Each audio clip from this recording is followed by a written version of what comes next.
কোটা সংস্কারের দাবিতে চলমান জুলাই আন্দোলনের ত্রয়োদশ দিনে রাজপথের কর্মসূচির পাশাপাশি সামনে আসে নতুন রাজনৈতিক ও সাংগঠনিক বার্তা। সংঘর্ষের পর এবার গণপদযাত্রা এবং রাষ্ট্রপতির কাছে স্মারকলিপি দেওয়ার কর্মসূচি ঘোষণা করেন আন্দোলনকারীরা। শনিবার সন্ধ্যায় ঢাকা বিশ্ববিদ্যালয়ের কেন্দ্রীয় গ্রন্থাগারের সামনে সংবাদ সম্মেলন করে এসব কর্মসূচি ঘোষণা করেন বৈষম্য বিরোধী ছাত্র আন্দোলনের সমন্বয়করা। তারা জানান, রবিবার সকাল 11টায় ঢাকা বিশ্ববিদ্যালয় থেকে গণপদযাত্রা শুরু হবে।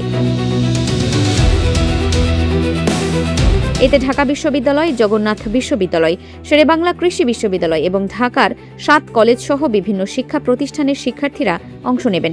একই সঙ্গে দেশের বিভিন্ন জেলায় জেলা প্রশাসকের কার্যালয়ের রাষ্ট্রপতির উদ্দেশ্যে স্মারকলিপি দেওয়ার কর্মসূচি ঘোষণা করা হয়। সংবাদ সম্মেলনে শাহবাগ থানায় আন্দোলনকারীদের বিরুদ্ধে দায়ের করা মামলা 24 ঘণ্টার মধ্যে প্রত্যাহারের আলটিমেটাম দেওয়া হয়। অন্যথায় পরবর্তী কর্মসূচি আরও কঠোর হবে বলে সতর্ক করেন সমন্বয়করা। তারা সংসদে জরুরি অধিবেশন ডেকে কোটা সংস্কারের আইন পাশের কার্যকর ব্যবস্থা নেওয়ার দাবি জানান। জাহাঙ্গীরনগর বিশ্ববিদ্যালয়েও দিনভর গণসংযোগ চালান আন্দোলনকারীরা। অন্যদিকে আন্দোলন নিয়ে তৎকালীন সরকারের অবস্থান ক্রমশ কঠোর হতে থাকে। আওয়ামী লীগের সাধারণ সম্পাদক উবায়দুল কাদের আন্দোলনকারীদের দাবি ও বক্তব্যকে সংবিধান পরিপন্থী বলে মন্তব্য করেন।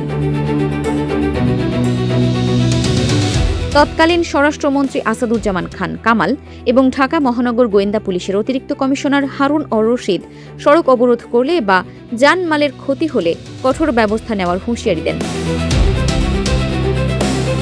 এছাড়া তৎকালীন তথ্য ও সম্প্রচার প্রতিমন্ত্রী মোহাম্মদ আলী আরাফাত জানান, বিষয়টি উচ্চ আদালতে বিচারাধীন থাকায় নির্বাহী বিভাগের কোনো আনুষ্ঠানিক ঘোষণা অসাংবিধানিক হবে। তবে বিএনপির স্থায়ী কমিটির সদস্য মির্জা আব্বাস জানান, শিক্ষার্থীদের দাবি যৌক্তিক হলেও সরকার ইচ্ছাকৃতভাবে আন্দোলনকে ভিন্ন খাতে নেওয়ার চেষ্টা করছে। সব মিলিয়ে জুলাইয়ের ওই দিনে আন্দোলন আর শুধু সড়ক অবরোধের মধ্যে সীমাবদ্ধ থাকেনি। রাজপথের পাশাপাশি সাংবিধানিক প্রতিষ্ঠানের কাছেও দাবি পৌঁছে দেওয়ার কৌশল নেন আন্দোলনকারীরা। গণপদযাত্রার মধ্য দিয়ে আন্দোলনকে আরও বড় পরিসরে নিয়ে যাওয়ার প্রস্তুতির এক শক্ত বার্তা তৈরি হয় এদিন।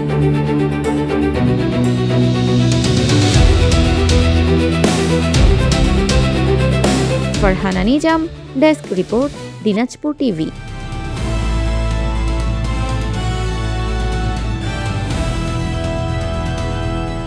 দিনাজপুর টিভি মানুষের জীবনের কথা বলে।